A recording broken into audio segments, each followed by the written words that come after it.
They called him Tepish, the Impaler, as if cruelty were the whole of the man. But names are masks, and masks are chosen with care. What Vlad Dracula built in Wallachia was not chaos for its own sake, not rage without aim. It was a system, a grammar of fear, a code of order written in stakes and ash, in decrees and iron discipline, in the unblinking gaze of a ruler who had learned very young that mercy without strength invites wolves. To understand him, you must step into the road outside Targovishte on a windless day, when the air is heavy and the countryside silent, and read what he wrote there for his enemies to see. Power in Wallachia was never safe. It lay between the hunger of two empires and the ambitions of men who swore oaths in the morning and broke them before dusk. Boyars nursed old hatreds, merchants weighed profit above loyalty. Foreign powers bought, threatened, and replaced princes like pieces on a board. Vlad had known the board intimately. Pawn once, hostage once, he accepted a truth that ruled him from within. The throne that is not defended by terror is not a throne at all in a frontier land. So he began not with armies, but with a spectacle. The stake was not an invention of Vlad. It was known across lands, used by others before him, but he turned it from punishment into policy, from sentence into theater. The stake to him was a message written at human height, readable from a distance, unforgettable at a glance. The method was, in his realm, precise. A stake was chosen, long and smooth, its tip shaped not like a spearhead that tears, but rounded, tapered, polished. The point was not gore but duration, not frenzy but control. The stake was planted firm beside the roads that led to markets and towns, at crossroads where travelers could not pass without seeing, on riverbanks where boats drifted slowly by. The condemned were brought, not always enemies of the crown, sometimes thieves, sometimes raiders, sometimes boyars whose promises had frayed in the heat of advantage. And in front of the watching crowd, sentence became warning.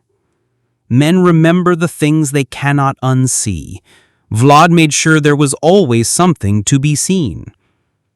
Cruel? Undeniably, but never random. His justice, if justice can be the word for a prince whose scales were made of iron, worked by clarity. The people were told what was forbidden: theft, extortion, treachery, harboring brigands, cheating in markets, lying to officers of the prince. There were stories, whispered by foreign travelers and repeated by enemies and admirers alike, that under Vlad, a golden cup could be left by a public fountain and not a single hand would touch it. Tales exaggerate to make a point. This tale made his point perfectly. The roads became safe because the punishment was certain.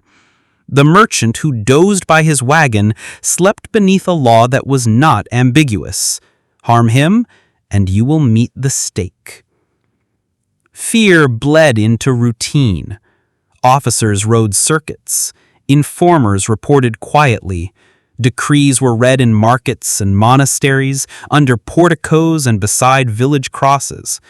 A prince's law in such a place is often a rumor. Vlad made his law a wall. He did not begin with the villages, though. He began at the top. Power in Wallachia was not merely stolen from the prince. It leaked from him through the fingers of boyars who had learned the trick of survival over generations. Never commit, never pay the full price of any choice.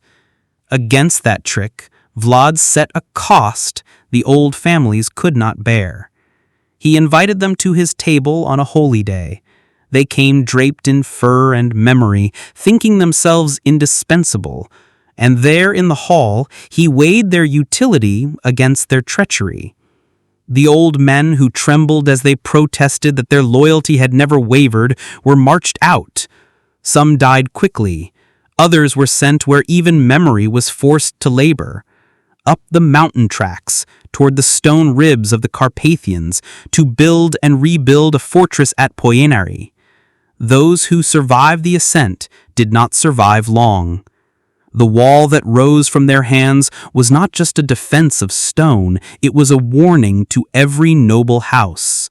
The line of Draculesti rules by work and by fear, not by the forgiveness of old debts. After that feast, there were fewer voices to scheme in shadows. The court quieted. The princes of neighboring lands, listening, grew wary. Vlad had declared his thesis that order, if it was to live in Wallachia, must drink from a hard cup. But the stake, the fortress, the feast, these were only the most visible of his methods. The less seen ones were no less deliberate. Vlad understood that the coin of a prince was obedience, and obedience could be purchased with terror only if terror was not capricious. So he set rules that even he would obey. The merchant whose purse had been stolen appealed to him. He ordered the purse found. When it was returned with extra coins added secretly, he watched. The merchant reported the surplus rather than keep it, and was rewarded, an act retold as a parable. The prince's eye sees both theft and honesty. Choose your reputation.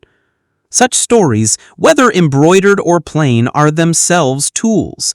They stiffen the spine of law. Markets were another battlefield. Beyond the fortress walls and stakes, profit drew men across borders and through forests. Saxon merchants from the mountain towns had grown used to dictating terms. They treated Wallachian trade like a tributary to their own river. Vlad sought to reroute that river. He wanted goods to flow through towns loyal to him, taxes to fall into his chests, and foreign guilds to understand the cost of ignoring his ordinances. When they refused, he did not argue with letters alone. He harried their caravans. He punished their agents. He burned when he must, and spared when it was useful. The message again: your coin buys nothing in Wallachia without the prince's consent. This economic edge cut both ways, and Vlad sharpened it with diplomacy no less than threats. He wrote to kings and regents in a tone of prickly formality. He appealed to the shared Christian cause when it suited him. He invoked old injuries when it did not. He reminded his fellow princes that a frontier prince who kept the roads clear was a benefit to all, and he hinted, never softly, that a frontier prince who was crossed could make those roads costly indeed. Some of his letters survive in copies, their phrases stiff with the style of chancery, but under their formalities you can hear the same steel of method, an insistence on order, on the right of a voivode to command within his borders, on the danger of confusing princely patience with weakness. The stake behind the words made the grammar clearer. What then of the famous forests? The rumor that outside Târgoviște the earth sprouted stakes where men once stood. Travelers told of approaching the capital and feeling the air thicken, not with mist, but with the presence of silent witnesses. Numbers grew in the telling, hundreds, then thousands, then 20,000, as one chronicler gasped. You cannot count such things with accuracy. The living do not hold the ledger of the dead for long. But the scale, even if reduced, was the point. It is not persuasion, it is paralysis. The mind freezes, the hand hesitates. An army hesitating is not an army pressing. And that is the essence of psychological warfare. Defeat the will before the sword is drawn. Vlad's greatest battlefield lay not on plains in full daylight, but in the hours before decisions, when commanders choose between advance and retreat, between courage and caution. He set his scenes for those moments. He put his stakes where they would be seen by eyes already uncertain.